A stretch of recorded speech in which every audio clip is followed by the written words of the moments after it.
আগামী মাসেই বাংলাদেশকে দ্বিপাক্ষিক সিরিজের জন্য আতিথ্য দেবে আফগানিস্তান। তবে সিরিজটি হবে ভারতে। সিরিজে 3টি করে ওয়ানডে ও 3টি করে টি-20 খেলবে দুদল।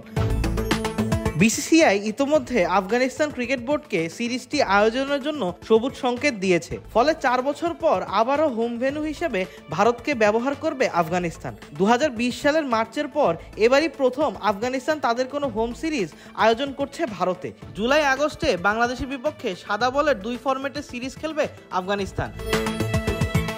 5 স্টার রেটিং প্রাপ্ত বিএলডিসি টেকনোলজির Walton super saver ceiling fan 65% পর্যন্ত বিদ্যুৎ বিল সাশ্রয় করে আপনাকে রাখে প্রশান্তিতে।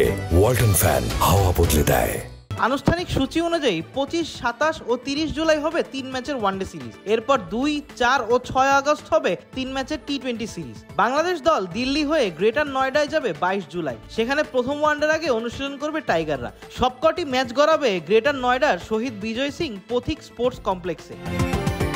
এর আগে 2018 সালে ভারতের দেহরাদুনে 3 ম্যাচের টি-20 সিরিজে বাংলাদেশকে আতিথ্য দিয়েছিল আফগানিস্তান। যদিও সেই সিরিজটিতে টাইগারদের হোয়াইট ওয়াশ করেছিল আফগানিস্তান। 2015 সালের ডিসেম্বরে আফগানিস্তান ক্রিকেট বোর্ড ও বিসিসিআই এক সমঝোতা চুক্তি স্বাক্ষর করেছিল, যেখানে দিল্লির খুব কাছে নয়ডার শহীদ বিজয় সিং পথিক স্পোর্টস কমপ্লেক্সকে আফগানিস্তানের হোম ভেন্যু হিসেবে ব্যবহার করার কথা ছিল। এরপরই লখনৌ ও গ্রেটার নয়ডায় আফগানরা হোম ম্যাচ খেলেছে।